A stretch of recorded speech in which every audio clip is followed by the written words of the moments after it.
Hello friends, Zachary Stockill here from RetroactiveJealousy.com, bringing you another reader Q&A video. Before we get started, just a quick note that if you're enjoying these videos, if you appreciate what I'm doing, if you'd like me to do more of these kind of interactive Q&A videos, please be sure you click the like button on this video and also make sure you're subscribed to my channel. Okay, so Kiarash wrote, can a person overcome retroactive jealousy when he or she is single? If you want to start fresh with a new partner without retroactive jealousy dictating your thoughts, is there a way? So thank you for your question, Kiarash. It's a good one. And the short answer to your question is yes, but with a couple of important caveats, and I'll get to those in a minute. In essence, if you've struggled with retroactive jealousy in your life and now you're single and you want to kind of prepare yourself for the next time you get in a relationship, you don't want to go down the retroactive jealousy rabbit hole in your next relationship, then being single and approaching this issue is actually a really great opportunity. Because when you're single, hopefully you have more free time, you don't have a relationship to focus on, you don't have a partner to focus on, you can be a little more, for lack of a better term, selfish. You can really double down on your own interests, your own goals, whether that's in terms of your work career, or your schooling, or your personal development. It's a great opportunity to really grow as a person and to put yourself in the best possible position to enter a really healthy, incredible relationship when the time comes. Now, if we're talking about how to heal from retroactive jealousy when you're single, I think the number one thing I would say is now is a time for learning. So, dive into this issue as much as you can. Learn about it. You can watch videos on my channel or from other speakers or other people with something to say on this topic. Really try to get a sense of, what this issue is all about, what you can do to start healing, and the steps you need to take, and steps you can take whether you're single or in a relationship, which can put you in the best possible position to overcome retroactive jealousy. Now, this can involve such things as getting really, really, really clear on your insecurities.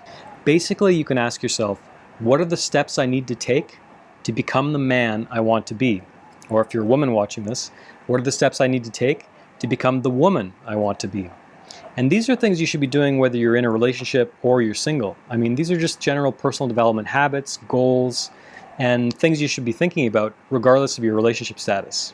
Focusing on your insecurity and getting clear about what about yourself you'd like to change, the best steps you can take to get closer to the man you want to be or the woman you want to be, that is absolutely going to help you overcome retroactive jealousy. And that's going to put you in the best possible position to have a fighting chance basically against retroactive jealousy when you enter your next relationship. So those two things, learning and doubling down on your personal development, are going to be your best defense against retroactive jealousy, while you're single. Now, I mentioned at the top of this video that I have a couple caveats. One of those caveats is there's only so much you can do when you struggle with this issue when you're single. So you're not going to have the triggers that you'd have if you were in a relationship. For example, the most obvious one, you don't have a partner whose past you can fixate over, basically. Another caveat is, they say a great partner is kind of like a mirror. In other words, when you're with someone who really challenges you, who pushes you, who inspires you, they're going to bring up things in you and they're going to point out blind spots maybe you have. They're going to inspire you to grow in ways that you just can't do when you're single. I can tell you in my own life, I've had many experiences like that where I've met a woman who comes along who just kicks my ass in the best possible way, who really inspires me to level up and up my game and become closer to the man I want to be. And when you're single, you don't have that mirror. So you might face some challenges in your next relationship, and you might face some retroactive jealousy challenges, frankly, which you can't be entirely prepared for them when you're single. So those are two important caveats.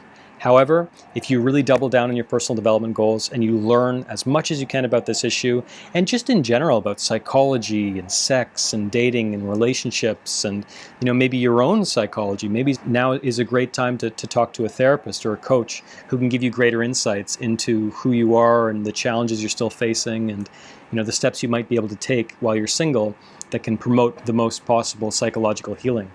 So to boil everything down, you can absolutely take steps toward overcoming retroactive jealousy when you're single. It's a little trickier, but it absolutely can be done. And again, you're probably tired of hearing me say it at this point, but it takes work, it takes dedication, it takes a real commitment to change. Thanks again for your question. I hope you enjoyed this video. If you got value from this, please be sure to click the thumbs up button underneath the video and make sure you're subscribed to my channel. And I'll talk to you again very soon.